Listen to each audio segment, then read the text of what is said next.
एंटरटेनमेंटसाठी film बघायला आले नाही इथे, नाही जमत असेल तर बाहेर वगैरे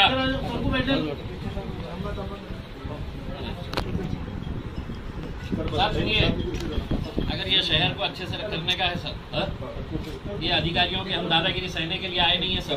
मिलन मिठाई भंडार है, दोपहर में 2 बजे सील लगाए इनके अधिकारियों ने, उसके ऊपर सील लगी हुई है। शाम में 5 बजे है तो वो दुकान खोल दी गई। मैंने पत्रकार परिषद लेके मैंने बोला कि अगर दूसरे दिन अगर ये बंद नहीं हुई है, आप ये बताइए मिलन मिठाई भंडार वाला जो है वो करोड़पति आदमी है, इनको कितनी मिठाई गई थी, किस किस को गई थी ये बताइएगा। कि दूसरे दिन है तो शाम में खोल दी गई 3 घंटे के बाद। मेरे पास पूरा वीडियो है, पूरे फोटोज है कि सील लगी हुई है पुढच्या आदेशापर्यंत। 3 घंटे के बाद है तो किसने खोला, किसके बोलने के ऊपर? पैसा खाए है क्या? अगर पैसा खाए है तो हम जनता के बीच में, मैं रोड के ऊपर खड़े रह गए हैं तो ये अधिकारियों के लिए पैसा जमा करके फेंकूंगा इनके मुंह पे। आप बात साहब मतलब इंसाफ की करिएगा उसमें। हम आपसे उम्मीद ये कर रहे हैं कि यहाँ पर ये जो नाटक चल रहा है, ये कलेक्टर को बोल रहे हैं, कलेक्टर बोल रहा है सुनावनी लो, 1-1 महीने के बाद सुनावनी। साहब क्या करेंगे बोलिए ना, इसकी सुनावनी करके आप क्या करने वाले हैं? 200 रुपये 300 रुपये कमाने वाला ये आदमी, त्यांच्यावर भी काही तांत्रिक अडचणी आलेल्या आहेत, वरिष्ठाकडून आदेश कुछ नहीं है साहब, सिर्फ अधिकारियों की दादागिरी है। मैं बोल रहा हूँ, ऑन कैमरा बोल रहा हूँ। ठीक है, आप मुझे जस्टिफाई करके दीजिएगा सर। मुझे बताइएगा कि मिलन मिठाई भंडार किसके बोलने के ऊपर? सर मैं अभी लेके जाऊंगा, मेरी जिम्मेदारी। मन किसने किया था? आपने तो नहीं किया था ना सर। मुझे ये बताइए, सवाल इनसे पूछिएगा, मिलन मिठाई भंडार को किसने खोला था? 3 घंटे के अंदर किसने खोला था अगर तुमने सील लगाए हुए थे उसको? नगरपालिकेने केलेलं आहे, मला काही थोड़ा सा ये लॉकडाउन पीरियड में प्रशासन की तरफ से, महानगर पालिका की तरफ से, लेबर डिपार्टमेंट की तरफ से कुछ दुकानों के ऊपर कार्रवाई की गई थी। इनका गुनाह ये था कि ये लोगों ने 11 बजे की जगह 11:15 बजे तक दुकान चलाई, 11:30 बजे तक दुकान चलाई। इनकी दुकानों को सील कर दिया गया था। एक अंदाजे के हिसाब से 150 के करीब दुकानें है ऐसा बताते हैं कि 56 है सर, 56। हाँ 56। तो ये दुकानों को सील किया गया था। 8 तारीख से 8 मई से ये दुकानें सील है, आज 1 जून है। यानी कि इतना बड़ा ऐसा कौन सा गुनाह किए थे कि मतलब उनको इस तरह कटघरे में खड़े किया जा रहा है। और एक जैसा घिनौना कोई अपराध करते हैं, चाहे वो बलात्कार हो, हत्या हो या नशे का कोई कारोबार कर रहे हैं, उस तरह से उनके साथ ट्रीटमेंट की जा रही है। हमने खुद ने जाकर कलेक्टर साहब से विनती की थी, साहब इनको जो भी छोटी मोटी फ़ाइन है वो फ़ाइन ले लीजिएगा, ठीक है। इनसे अगर कोई गलती हुई है तो वो उनकी मजबूरी थी कि उनका पेट भरने के लिए, उनके पास काम करने वाले कर्मचारियों का पेट भरने के लिए उन्होंने ये किया है। लेकिन उसके लिए 1-1 महीना अगर दुकान बंद करके रखेंगे तो ये गलत बात है। आज जब है तो ये लॉकडाउन के अंदर रेस्ट्रिक्शंस छोड़ा गया है, तो यहाँ पर लेबर कमीशन ऑफिस के ऊपर यहाँ पर उनको बुलाया गया और यहाँ पर उनको ये बोला गया है कि जिसकी जितनी बड़ी दुकान उसका उतना बड़ा फ़ाइन रहेगा। और जो बताया गया है कि 200 रुपये पर स्क्वायर फीट के हिसाब से है तो ये फ़ाइन है तो लगाई जाएगी। यानी कि किसी दुकान को 50,000 हो सकती है, किसी को 70,000 हो सकती है, तो किसी को 1 लाख रुपये भी फ़ाइन हो सकती है। मेरा एक सवाल है कि अगर वो दुकान उसने किया है, ठीक है, आप उसके ऊपर फ़ाइन करिएगा, उसको इतने दिन आपने सील करके रखे हैं।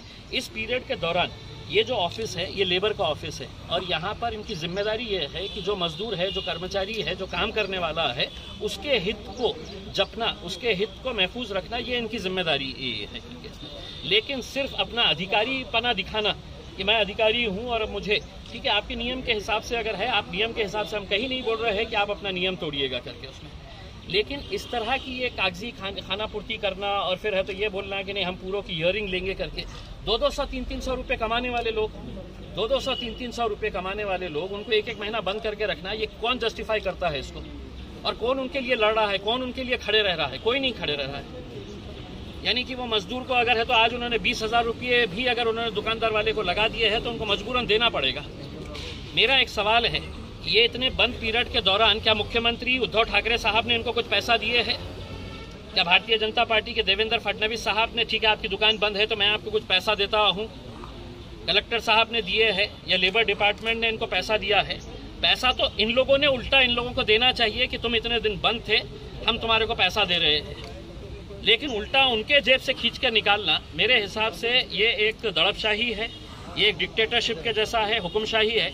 और मैं औरंगाबाद के तमाम व्यापारियों से ये विनती करता हूँ, ठीक है, आज ये इतने सारे दुकानदार यहाँ पर आ रहे हैं, ये अपनी लड़ाई लड़ रहे हैं, लेकिन अगर आप आज इनके लिए नहीं खड़े रहेंगे और कल तुम्हारे ऊपर आफत आएगी तो तुम्हारे लिए भी कोई नहीं खड़े रहने वाला है। पूरा शहर उस वक्त खामोश रहेगा। आज ये मत समझिएगा कि मेरे पड़ोस वाले की दुकान है, मेरा क्या लेना देना है, मैं तो अपना कारोबार करूंगा। कल तुम्हारे ऊपर भी आफत आ सकती है। अगर पूरा व्यापारी वर्ग एक साथ मिलकर एक ताकत बनकर अगर नहीं खड़े रहा तो हो सकता है कि आज इनको छोड़ दिया जाएगा, कल आपको पकड़ा जाएगा। इसीलिए हमने आज के दिन यहाँ पर आकर लेबर ऑफिस में बैठे, हमने कलेक्टर साहब से बात की और हमने उनसे कहा कि आप फाइन लगाइए, लेकिन एक रियलिस्टिक फाइन लगाइए जो आदमी आज के पीरियड के अंदर दे सकता है करके। अगर किसी की बड़ी दुकान है और उसके पास 10 लोग काम करने वाले हैं तो उसका पेट वही दुकानदार भर रहा था। कोई सरकार की तरफ से उनको मदद नहीं आई थी कि हम दिए हैं पैसा, तुमने क्यों दुकान खोले है करके, किसी के पास से नहीं आया था। अब दुकानें खुल गई है तो अब कल से तो लाइट का बिल शुरू हो जाएगा, महानगर पालिका अपना टैक्स देना मांगना शुरू कर डालेगा आपसे, जीएसटी चालू हो जाएगा, ये सब चालू हो जाएगी। और ये इसलिए चालू हो रहा है कि व्यापारी वर्ग जो है वो सिर्फ अपने बारे में सोच रहा है। अगर व्यापारी वर्ग एक ताकत बनकर खड़े रहा, आज सिर्फ इनकी लड़ाई ये सिर्फ क्यों लड़ रहे हैं, पूरा व्यापारी वर्ग आज अपने इतने दिन बंद थे, आज दोबारा से बंद मनाइए और इनको ताकत देने के लिए यहाँ पर आइए। वरना कल के दिन अगर ये रहेगा कि अगर तुम्हारे ऊपर आफत आएगी तो कोई नहीं खड़े रहेगा तुम्हारे लिए। व्यापारी संघ में जितने भी अध्यक्ष सब कांग्रेस से बिलोंग। देखिए, मैं राजनीति इसके ताल्लुक से कुछ नहीं, मुझे राजनीति से कोई ये नहीं है, कोई भी रहने, कोई भी पार्टी का रहने दीजिएगा। व्यापारी की कोई जात नहीं होती है, कोई धर्म नहीं होता है और कोई राजनीतिक पार्टी नहीं होती है। उसको नुकसान हो रहा है, वो अपनी लड़ाई खुद लड़ रहा है।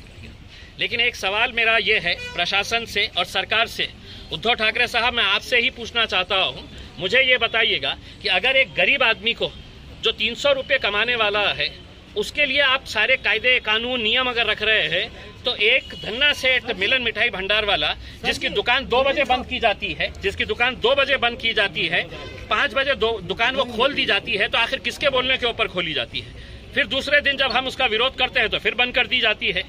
तो आप हमको सिस्टम बताइएगा कि आपके राज्य के अंदर किसको कहां पे मिठाई पहुंचाने का है, तो वो मिठाई हम भी पहुंचाने के लिए तैयार है। हम रोड के ऊपर खड़े रह के तो भीख मांगेंगे लोगों से, लेकिन इसका मतलब ये नहीं है कि गरीबों के लिए अलग कानून बनाएंगे, छोटे व्यापारियों के लिए अलग कानून रहेगा और बड़े लोगों के लिए अलग कानून रहेगा। इसका जवाब आप दीजिएगा। अगर नहीं देंगे तो हम अदालत के अंदर भी जाएंगे कि आपकी जो नाइंसाफी है। यहाँ पर लोग एक उम्मीद से आते हैं कि सरकार प्रशासन हमारे हित में खड़े रहेगा, लेकिन अगर इसी तरह की अगर दादागिरी चलती रही तो आप अपने हिसाब से चलिए, हम हमारे हिसाब से चलेंगे।